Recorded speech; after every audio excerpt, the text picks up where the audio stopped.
Hi, boys and girls. It's Bible quiz time. Please ask your mommy or daddy to keep account how many you get right.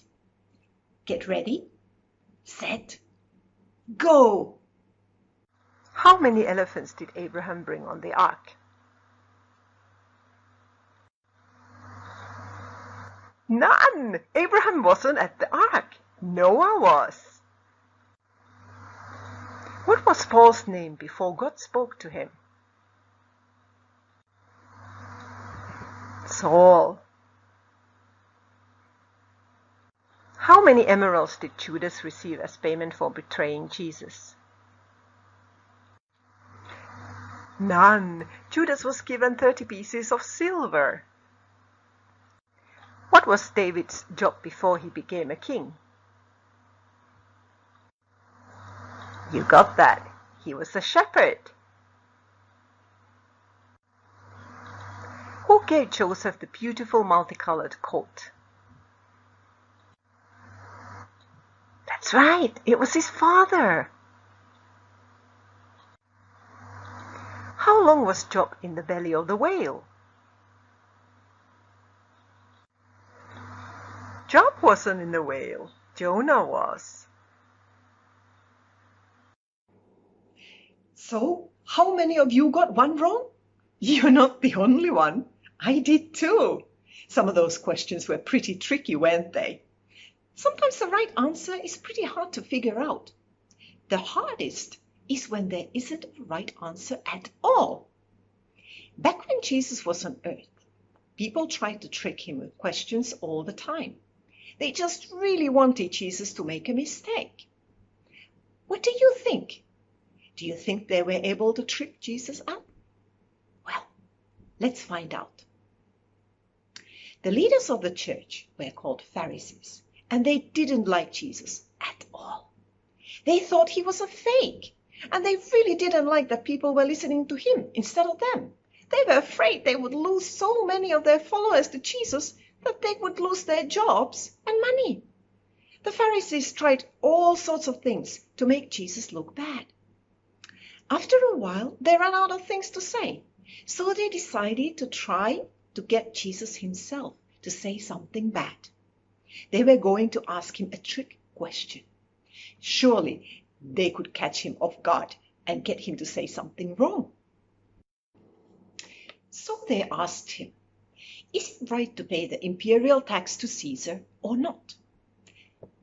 This might not sound like a trick question to you or to me, but Jesus knew exactly what was going on. The imperial tax meant that the Romans forcefully took money from the Jews for themselves. The Romans could do almost anything they wanted, and the Jews had to do everything they said, or they were heavily punished. Now, let's look at our possible answers to this question. If Jesus said, yes, you should pay those taxes, then many of the Jews would get very angry.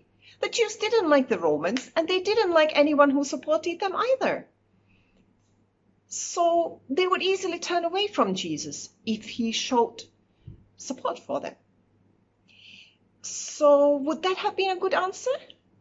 No, because Jesus' followers would stop following him and gone back to the Pharisees. Okay, so let's try the opposite. If Jesus said, no, you should not pay those taxes, the Jews would have been very happy. However, this would have sent Jesus straight to jail. So would this have been a good answer? No, it wouldn't have been either. With Jesus in jail, the followers would have no one to follow, so they would go back to Pharisees. This sounds like one of those trick questions, a question with no right answer. No matter what Jesus said, the Pharisees would win. Oh, so they thought. Jesus had a different answer for them. He didn't say yes, and he didn't say no. He knew they were trying to trick him, and he had the perfect answer. Jesus asked them, please show him and everyone around them some money. Just like the money in some countries nowadays, there was a picture of someone on the coin. And on this coin, it was a picture of Caesar, and it even had his name on it. When you see something with a person's name on it, what What does that usually imply? That it belongs to that person. So, Jesus' answer was simple. He instructed them to give Caesar what is his and to give God what is God's. The trick question didn't work. It actually just made people listen to Jesus even more.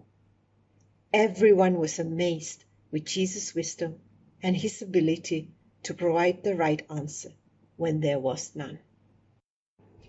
Sometimes there are questions we can't answer. Maybe the question is too difficult for us to understand. Or maybe we think that the wrong answer is the right one. And sometimes we really just believe that there is no right answer. But when we are faced with those tough questions, we just need to remember one thing. Jesus always knows the answer. Bye.